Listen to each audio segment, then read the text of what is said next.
Dia dibagikan minuman makanannya. Ibu-ibu belum ngantuk? Bapak-bapak? Yang sebelah sini sudah ngantuk atau belum? Kalau sudah ngantuk kita tutup ini masalahnya.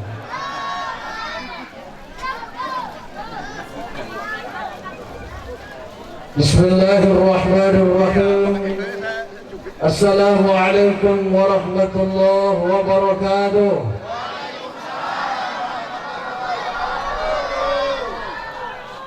Alhamdulillah wa syukrulillah, wassalatu wassalamu ala rasulillah la nabiyya ba'dah. Asyhadu an la ilaha illallah wa asyhadu anna muhammadar rasulullah. Allahumma salli wa sallim wa barik wa karim ala habibina wa syafi'ina wa dukhrina wa maulana Muhammadin wa ala alihi wa dhurriyyatihi wa tabi'ihi ajma'in. Amma ba'd. Hadratul kiram, para alim ulama, para ustaz, para kiai, para habaib, tokoh masyarakat, tokoh lingkungan, tokoh adat, para sesepuh, Bapak Camat, Bapak Kapolsek, Bapak Lurah, siapa lagi yang disebutin? Pak RT, Pak RW, Ibu Ketua PKK, ada lagi? Soalnya kalau nggak disebut nanti tersinggung. Semuanya saja kita yang hadir ini, Bapak Ibu sekalian, kaum muslimin dan muslimat rahimakumullah, mudah-mudahan kita semua mendapatkan barokah dan ridho Allah Subhanahu wa taala. Amin. Pertama, syukur alhamdulillah. Yang kedua, sholawat kepada baginda Rasul Muhammad sallallahu alaihi wasallam. Saya ini kaget. Ini jam 10. Tadi malam saya ngisi di Samarinda, Kalimantan Timur, mulainya juga jam 10 begini ceramahnya ini, dan ngajinya sampai jam 12. Sanggup? Sanggup? Sanggup? Saya enggak sanggup ini. Panitia enggak sanggup, Pak.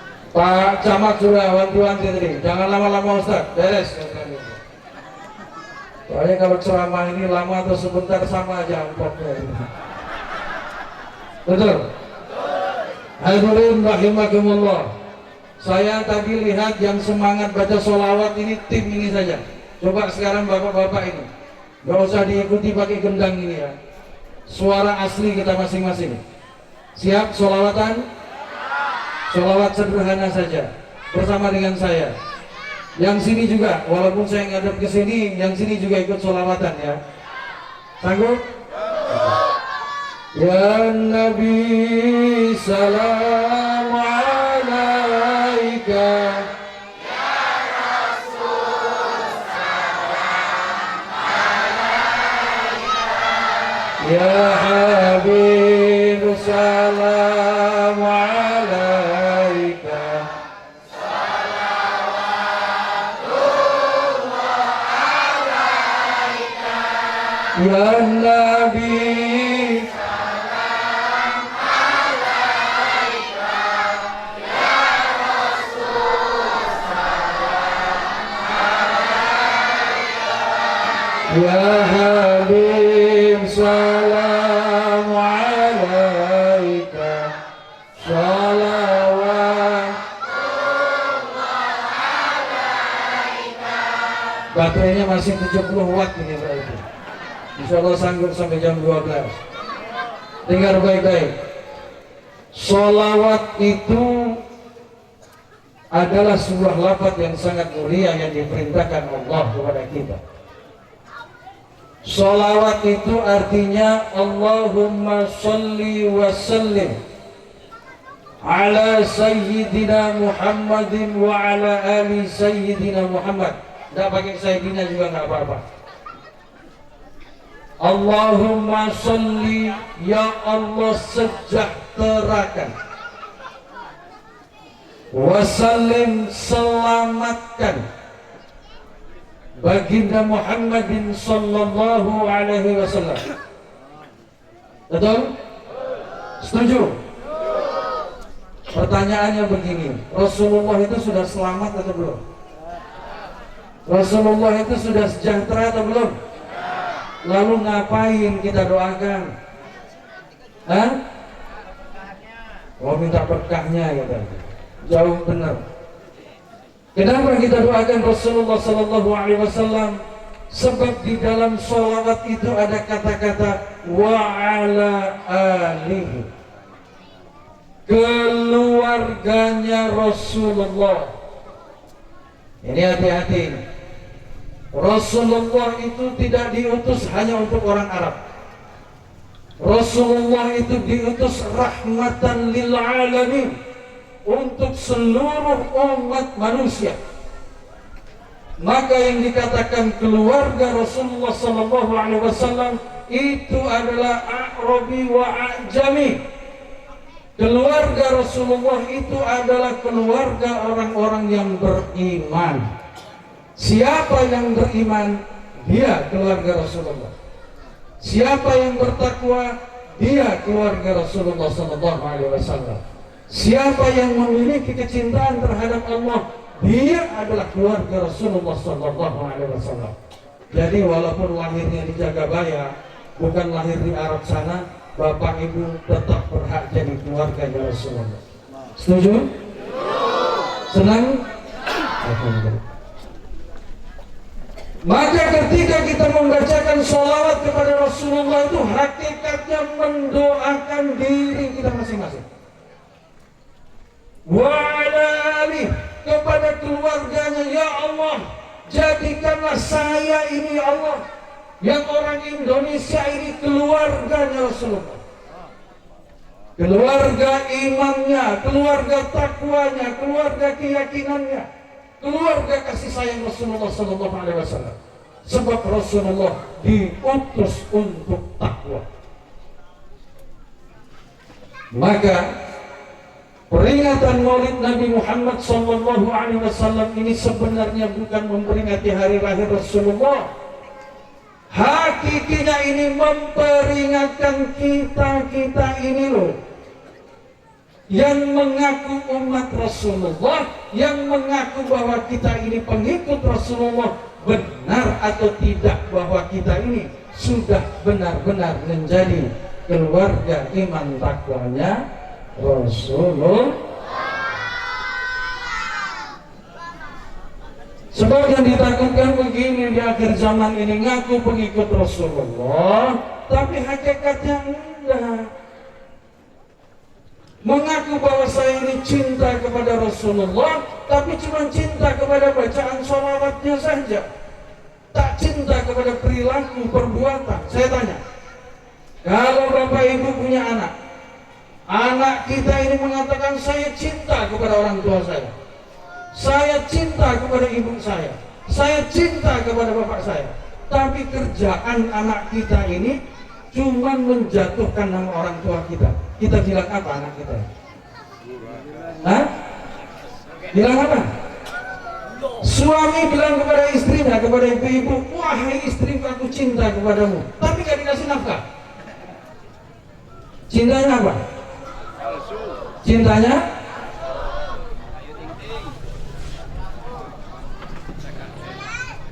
sang istri mengatakan, wahai suami, aku cinta kepadamu, tapi suaminya tidak mau dilayani. Cinta apa ini? Maka cinta itu butuh bukti. Cinta itu butuh perwujudan. Cinta kepada Rasulullah itu harus ada wujudnya. Kalau kita sudah melaksanakan cinta kepada Rasulullah di dalam wujud tingkah laku perbuatan kita dengan semaksimal mungkin, walaupun itu tidak sempurna, barulah kita ini berhak mendapatkan syafaatnya baginda Rasul Muhammadin SAW. Kalau hanya modal baca sholawat ngarep syafaat, nggak bisa. Sudah dijelaskan oleh Allah di dalam surat Al-Anfal ayat subhanallah. Disebutkan oleh Allah Subhanahu wa taala di dalam surat Al-Fath ayat 29. Al-Fath ayat 29. Itu salah satu ciri orang yang mengaku bahwa dia adalah keluarga Rasulullah. Kita kaji. Gak lama, paling 1,5 jam kajiannya. Siap? Nanti kalau ngajinya sepotong-potong nggak pas nanti masalahnya. Hadirin rahimakumullah. Apa dikatakan Allah dalam firman-Nya? A'udzu billahi minasyaitonir rajim. Bismillahirrahmanirrahim. Muhammadur Rasulullah walladzina ma'ahu asyidda'u 'alal kuffar. Muhammad Rasulullah dan orang-orang yang bersama dengan Rasulullah, keluarga Rasulullah, kelompok Rasulullah. Pertama sifatnya asyidda'u 'alal kuffar, kepada hal-hal yang bersifat kafir, kekafiran yang akan melencengkan akidah, yang akan melencengkan keyakinan daripada Allah Subhanahu wa taala, dia tegas, tidak mungkin. Jadi orang Islam itu tegas akidah. Maka kemarin ada diskusi di TV soal radikalisme, saya khawatir ini jangan-jangan salah paham. Orang Islam itu harus radikal, hati. La ilaha illallah itu radikal. Tidak ada Tuhan siapapun selain Allah di dalam hati saya. Muhammad Rasulullah di dalam langkah perbuatan saya. Itu radikal, nggak bisa ditawar. Radikal, tetapi di dalam batin, jiwa, asyidda walal kufar, keras terhadap nilai-nilai kekafiran. Dia paham, wah ini hal-hal ini akan membawa saya kepada kekafiran. Tidak mau. Jadi asyiddah walal kufar itu bukan itu ada orang berislam dikepuki bareng-bareng, bukan ini. Wah itu ada orang nggak sama dengan kita lempari, bukan itu asyiddah walal kufar. Nilai-nilai kekafiran itulah yang sekarang ini sedang melanda kehidupan masyarakat kita. Westernisasi, nilai-nilai Barat Eropa yang tidak memiliki dasar keagamaan masuk ke dalam kehidupan kita. Kalau tidak hati-hati, kita akan larut di dalamnya. Contoh yang paling jelas, ini bulan Desember sebentar lagi, betul? Nanti akan ada peringatan akhir tahun, betul? Biasanya kumpul di mana? Menjelang Januari kumpul di mana, ibu-ibu?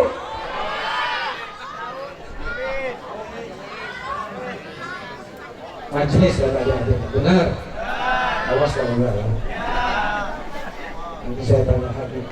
Ya. Itu sudah jelas-jelas ajaran apa yang namanya perpindahan tahun. Rame-rame kumpul di lapangan, rame-rame kumpul di pinggir pantai. Pemerintah daerah mengeluarkan biaya miliaran untuk bikin kembang api. Aduh, 12. Begitu tank melepas kembang, hore! Saya lihat bapak-bapak umur 65 tahun, ibu-ibu, nenek-nenek, semuanya ikut kumpul di lapangan, teriak hore. Apa yang dihorekan itu? Sudah jelas umur makin tua kok hore itu, makin dekat sama mati kok hore. Islam nggak begitu. Islam itu selalu ingat wal asri. Kita sholat subuh karena perpindahan waktu dari malam ke pagi. Kita sholat zuhur karena mulai perpindahan waktu dari pagi mulai tergelincir, mulai tegaknya matahari. Tegaknya matahari mulai tergelincir. Sholat asar setiap waktu kita peringat.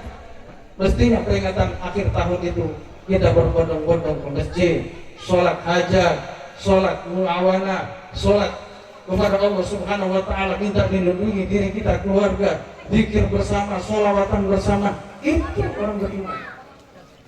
Saya tanya, lebih banyak yang ke lapangan ke masjid? Dijaga bayarnya aja, nggak usah lihat yang lain. Hah? Ternyata kita kompromi dengan kerjaannya orang kita nggak asyik. Yang kedua, sifat Rasulullah dan para pengikut Rasulullah itu apa? Ruhama bainahum, menyayangi. Orang Islam dengan sesama Islam itu saling sayang. Nggak ada orang Islam ribut sama orang Islam itu, nggak ada. Kalau ada orang Islam kok ribut sama orang Islam yang lain, berarti nggak paham Islam. Islam itu rohama, mengasihi, menyayangi, memahami. Allah beda-beda dikit sajalah. Kalau yang musolanya Pak Mujahidin itu pakai kunut, yang masjidnya Pak Ali enggak, beda-beda itu lah. Yang ini baca Bismillahirrahmanirrahim. Yang ini begitu Al-Fatihah, Bismillahnya ditelan. Alhamdulillahirabbil alamin. Itu sahabat kita, saudara kita yang itu masih sama-sama oh yang ini sholat pakai gamis, yang ini sholat pakai celana jeans, sudahlah, yang penting nutupin aurat. Itu saudara kita. Ini peci hitam, ada yang hijau, ada yang coklat, ada yang segala, silakan saja. Itu saudara kita. Rahmat bainahum. Perbedaan-perbedaan di antara umat berislam itu menjadi rahmat, tidak menjadi fitnah. Nah sekarang ini rahmat itu sudah mulai hilang dalam dada kita. Rasa kecintaan kepada saudara kita. Padahal sudah jelas Rasulullah mengatakan al-muslim lil muslim. Muslim itu milik muslim yang lain. Haramun alaihi damu wa malu wa irduh. Diharamkan antar orang beriman untuk menumpahkan darah di antara mereka. Sama-sama teriak Allahu Akbar, antum-antuman, bakbuk-bakbuk. Mati dua-duanya, neraka dua-duanya. Jatuh haram. Wa maluhu, tidak diperbolehkan mengambil harta dengan kezaliman antar mereka. Maling harta orang beriman haram hukumnya. Merusak harta orang beriman haram hukumnya. Tidak boleh. Yang ketiga, irdu, nama baik. Jaga nama baik orang beriman. Jangan diumbar kesalahannya. Ini sekarang ini zaman mengumbar kesalahan, betul? Kuak. Semua kelompok ini menjelekkan kelompok itu, kelompok ini menjelekkan kelompok itu. Itu yang sekarang terjadi. Sifat ruhamat bainahum sudah hilang dalam diri orang yang beriman. Begitu kok ngakunya pengikut Rasulullah. Kadang-kadang lucu, dengan sahabat muslimnya dia berantem, dengan orang yang non-muslim dia malah akrab. Kan aneh. Ini aneh.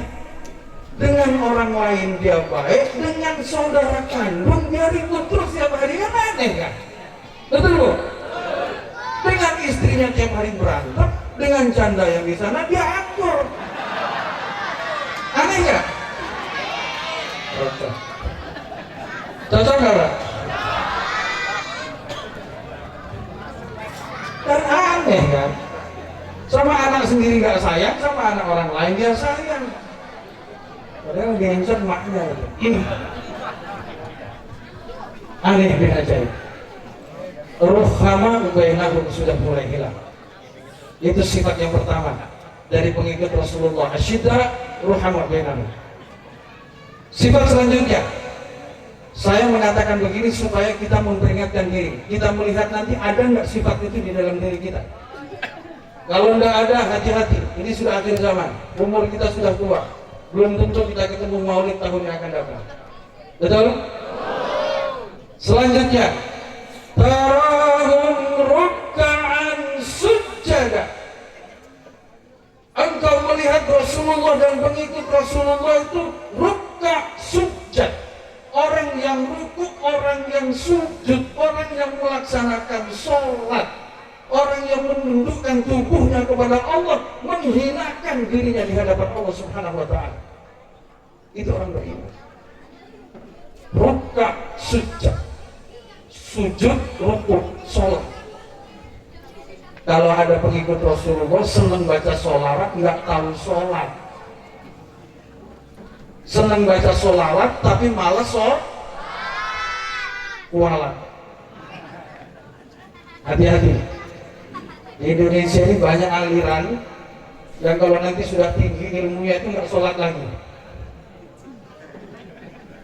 Dari Jawa Timur datang ke seorang kiai, oke, untuk sajadah, ada sejadah pakai. Ya sampai mau apa? mau sholat pakai. Loh, sampai masih sholat tuh. Memang kenapa?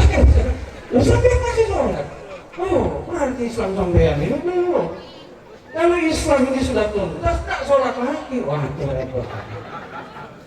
Kalau ada orang Islam tak sholat lagi, itu berarti sudah melebihi baginda Rasul Muhammad.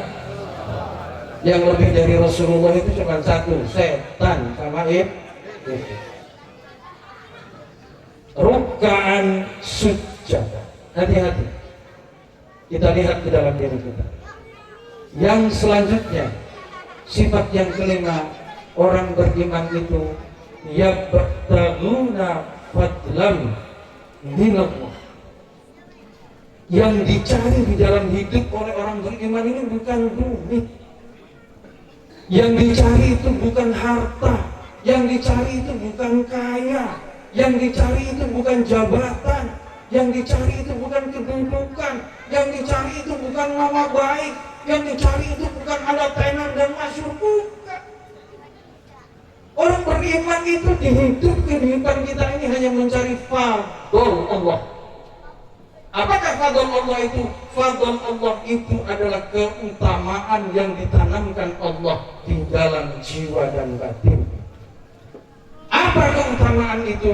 Sifat sabar. Pak, kalau tidak ada pertolongan Allah, tidak bisa kita sabar. Betul? Apakah fadl itu? Tawakal. Apakah fadl itu? Ikhlas. Apakah fadilah itu? Itu adalah ridho. Apakah fadilah itu? Rahmah kepada orang lain. Apakah fadilah itu? Bersandar diri kepada Allah SWT. Yakin terhadap Allah. Nilai-nilai sifat-sifat fadl itulah yang dicari oleh orang beriman. Maka fantasyiru fil ardh. Anda boleh dagang, tetapi dengan perdagangan itu kita harus bisa mencapai sifat kejujuran. Bisa enggak? Kalau dengan dagang tidak bisa jujur malah tambah ruwet, itu berarti dagang itu menjadikan iman Islam kita hancur. Kenapa orang harus menikah berumah tangga? Agar dia bisa merasakan tawakal. Bagaimana dalam hidup ini bisa bertawakal terhadap kesulitan ekonomi, problem kehidupan. Sifat tawakal yang terus kita pompa, yang terus kita masukkan di dalam jiwa kita, itu akan menjadikan fadl di dalam diri kita. Ketika orang itu kembali kepada Allah, memiliki sifat tawakal, dia akan bisa kembali kepada Allah Subhanahu wa Ta'ala. Kalau dia punya jiwa ridho, dia akan bisa kembali kepada Allah.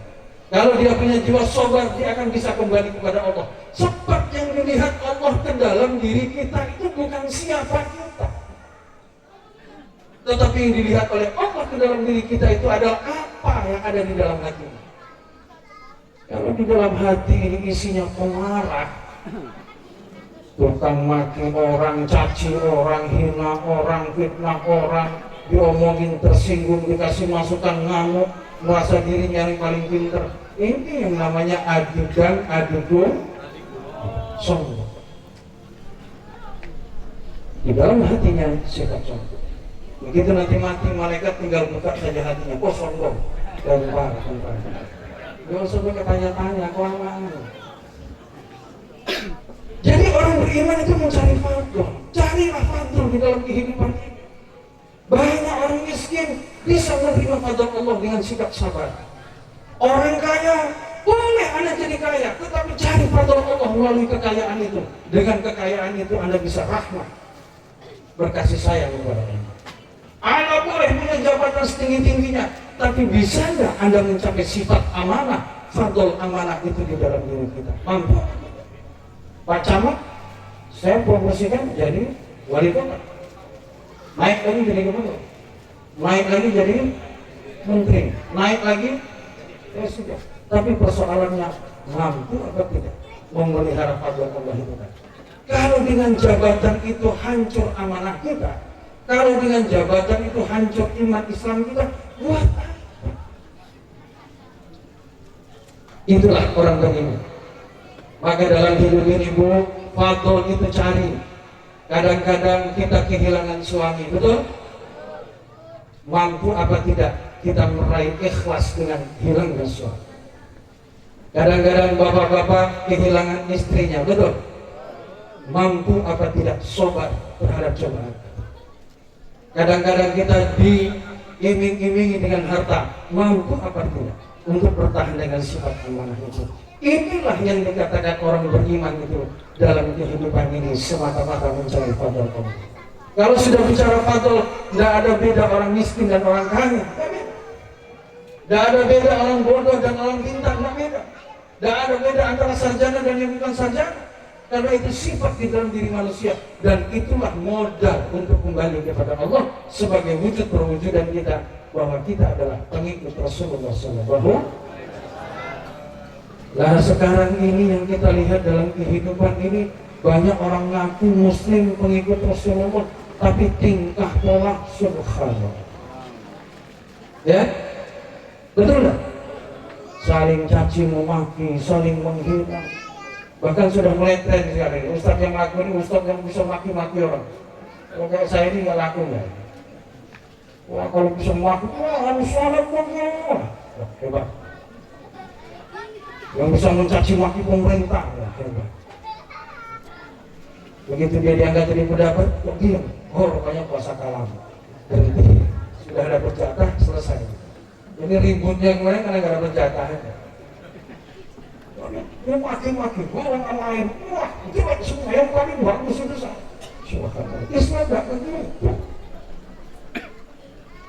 Islam itu akhlak. Nah maka lihatlah Rasulullah, lihatlah diri kita sebagai pengikut. Benar tak saya ini mengikuti Rasulullah? Yang ditakutkan ini banyak yang mengikuti Rasulullah ini fashionnya saja. Oh Rasulullah pakai jubah juga. Boleh, sebenarnya nggak masalah. Rasulullah jenggotan, ukur, boleh, nggak masalah. Nggak ada salahnya, bagus ya. Rasulullah kalau tidur miring sebelah kanan, boleh. Kalau makan pakai 3 jari, boleh, nggak ada salahnya. Tapi jangan sebatas itu, ikut juga yang lebih hakiki. Rasulullah itu makan 3 jari, tapi kalau ngambil korban cuma 3. 2 biji selesai, ada 3 jari makannya 1 kilo. Nah, cara Rasulullah ukurannya yang tidak. Cara makan kayak Rasulullah benar. Rasulullah makan sedikit, ada 3 piring, nggak 3 nggak berhenti. Ya, ikutlah Rasulullah di dalam akhlak, di dalam sifat. Kemudian yang selanjutnya, yabtaguna fadlan minallah wa ridwana. Di dalam hidup ini tidak ada yang kita minta kepada Allah kecuali ridho. Maka ada ungkapan para ahli sufah, kaum sufi mengatakan, aku lebih ikhlas masuk kepada neraka dengan ridho Allah daripada masuk surga dengan murkanya. Kira-kira bahasanya begitu. Padahal nggak mungkin juga lah kalau Allah ridho kita dimasukin neraka, kan nggak mungkin. Bahasa sufahnya begitu. Artinya apa? Ridho Allah itu adalah kebeningan hati, kejernihan. Semata-mata apa yang kita kerjakan dalam kehidupan ini hanya ingin takarrub kepada Allah, hanya ingin menggapai rahmatnya saja, hanya ingin bisa kembali kepada Allah, diterima oleh Allah Subhanahu wa Ta'ala. Maka hadirin rahimakumullah, ketika kita memperingati Maulid Nabi ini, hakikatnya yang kita peringati adalah diri kita. Sudah sejauh mana saya ingin benar-benar mengikuti jejak langkah baginda Rasul. Ya, kalau Rasulullah sobat, saya pemarah. Rasulullah pemaaf, saya pendendam. Rasulullah penyabar, saya mudah sakit. Rasulullah kalau urusan dunia, nggak ada masalah. Nggak pernah ribut soal urusan dunia. Lain kalau urusan akidah, kita urusan utang-utang 10.000 saja bisa saling bertujaan, usul preman. Nah, nggak ada lihat berita-berita di TV, ribut gara-gara uang 2.000 perak, ribut gara-gara uang 10.000, ribut gara-gara handphone 1, bisa saling bunuh-bunuhan. Nah ini kehidupan akhir zaman. Makanya mencintai Rasulullah itu berarti sepakat kita memiliki itikat, aku akan mengikuti jejak langkah Rasulullah. Maka bagi kita yang ingin kembali kepada Allah, jelas Rasulullah sudah selamat. Kalau ingin selamat mendapat syafaat, maka lihatlah Rasulullah, jadikan Rasulullah cerminan kehidupan kita. Rasulullah ini taat sholatnya, saya jarang-jarang. Rasulullah ini rajin baik dengan tetangga, saya nggak pernah akur sama tetangga. Rasulullah kalau punya rizki selalu berpikir bagaimana berbagi kepada orang lain. Saya nggak pernah berpikir begitu. Rasulullah itu hidupnya mensyukuri hari ini. Hari ini bisa makan, alhamdulillah. Hari ini masih hidup, alhamdulillah. Hari ini bisa tidur, alhamdulillah. Hari ini bisa sehat, alhamdulillah. Ditanya kepada beliau, ya Rasulullah, bagaimana besok? Besok bagaimana Allah? Sedangkan kita ini kadang-kadang latah. Bayi baru lahir 1 minggu sudah dipersiapkan biaya untuk pernikahannya nanti. Ya memang kalau dari ilmu manajemen sih bagus, tapi kalau dari sisi iman itu kan ngawur. Ya, wah ya benar. Tetapi menjadikan Anda tidak waspada. Ini matang. Anak masih kelas 1 SD sudah dipersiapkan bagaimana nanti kuliahnya. Nanti dia akan masuk ke dokteran misalnya. Akhirnya apa? Ada menjadi pemakul harta. Wah, yahsabu annama lahu akhladan, mengira harta itu akan membuat hidupnya kekal. Dianggap harta itu akan membuat hidupnya nikmat. Dikira harta itu akan membuat hidupnya bahagia. Padahal enggak juga. Saya punya kawan siang malam nyari duit. Begitu jadi orang kaya, penyakit datang semua. Akhirnya apa? Makan cuma 2 suap. Hah?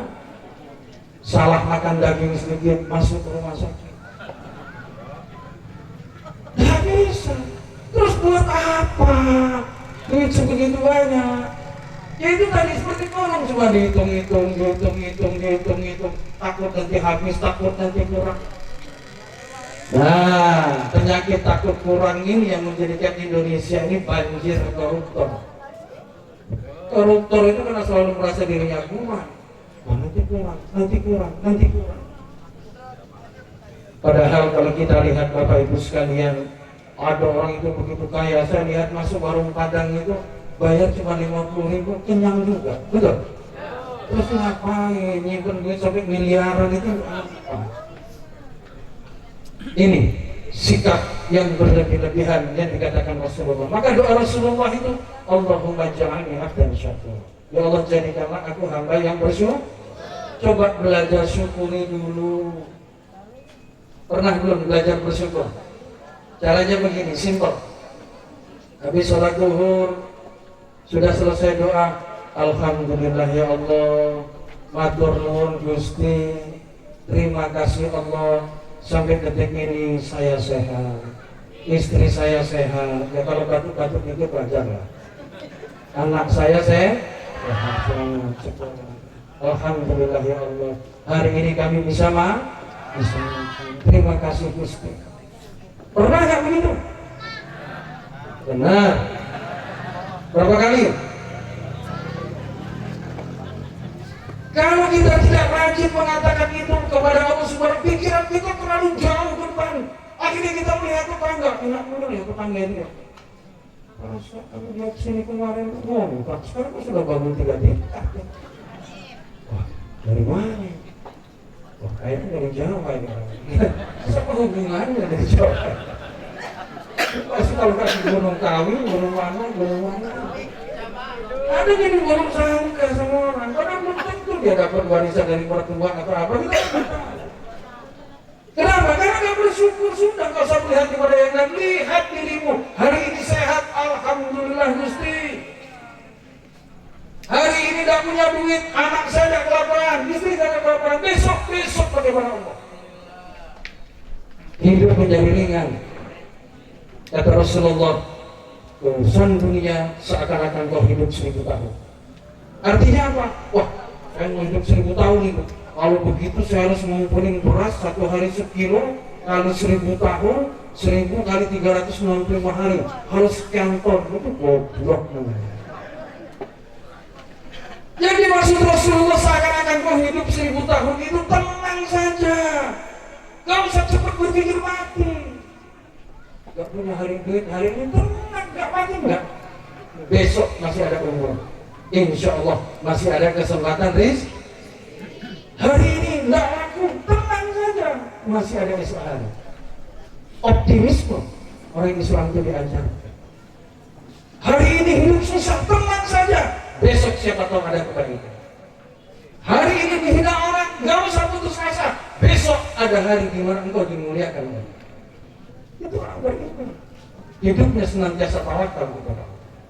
Tetapi kalau untuk urusan akhirat, kata Rasulullah, engkau harus beriktikad malam hari ini, malam maulid saya terakhir hidup di dunia ini. Kalau ketika kita lagi sholat isya, ya Allah ini sholat isya terakhir saya, nggak ketemu lagi sholat isya besok. Bu, kalau dibilang malaikat, Bu Maimunah, nanti jam 2 malam nyawa sampai mau tak cabut. Ya, terus Bu Maimunah dapat panggilan Pak Camat untuk ngambil hadiah di rumahnya, diambil nggak?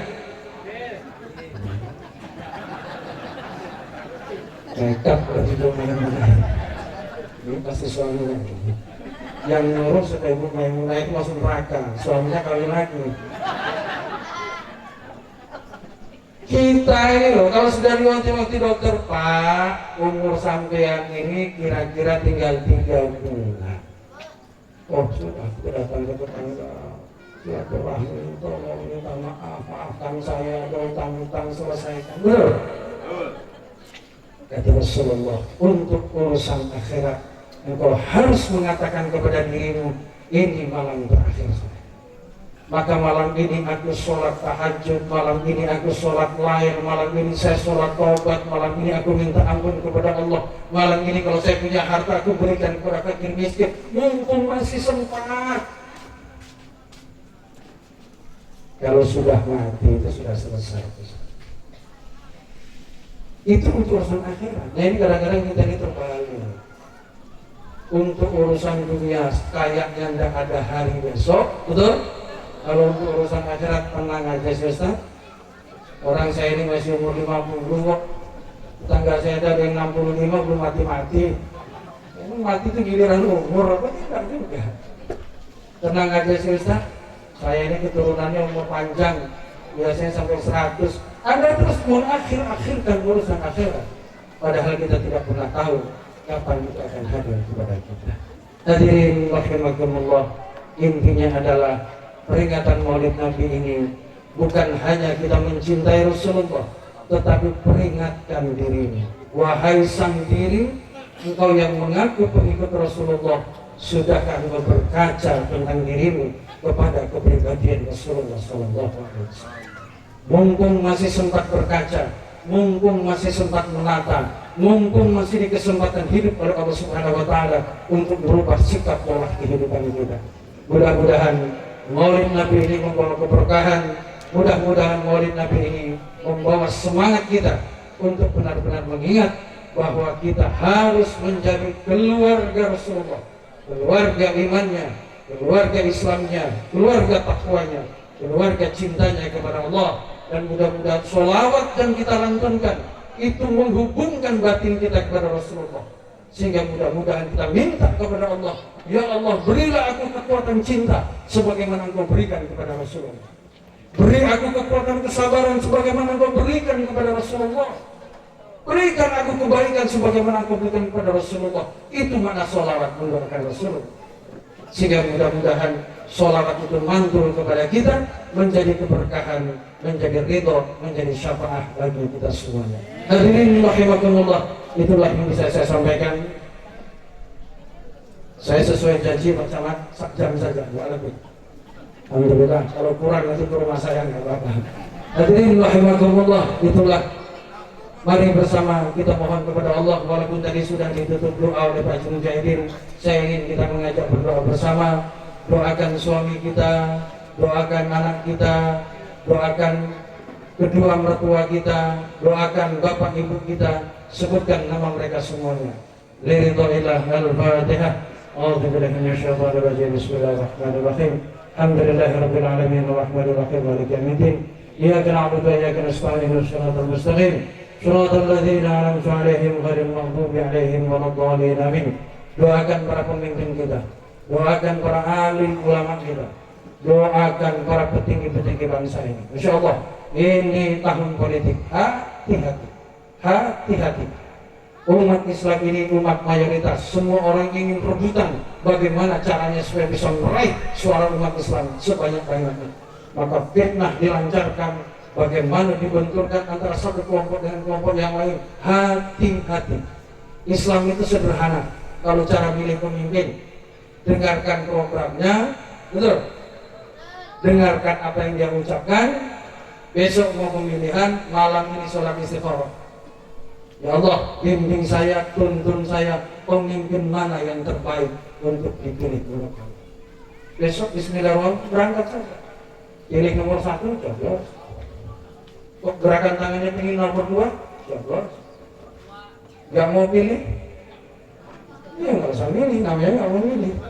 Tapi sayang, gitu loh. Supaya adil pilih dua-duanya, rusak juga suara. Ya. Jadi umat Islam itu nggak usah kita ribut, aku nggak karuan. Akhirnya saling kupuan. Hati-hati, ya, hati-hati sekali. Maka kita doakan mudah-mudahan para pemimpin kita, para alim ulama kita disatukan hatinya, disatukan jiwanya, disatukan ruhnya. Semata-mata hidup ini hanya mengharapkan ridho Allah, dan kita disatukan semuanya, umat dan ulama, masyarakat dan para pembinanya, sehingga benar-benar menjadikan Republik Indonesia ini menjadi negara yang diridhoi Allah Subhanahu wa taala.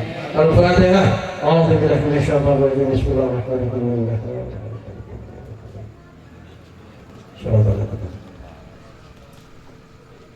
Mari kita sama-sama istighfar. Astaghfirullahaladzim. Astaghfirullahaladzim. Astaghfirullahaladzim. Astaghfirullahaladzim. Astaghfirullahaladzim. Astaghfirullahaladzim. Astaghfirullahaladzim. Innallaha ghafurur rahim. Kita panggil nama Allah.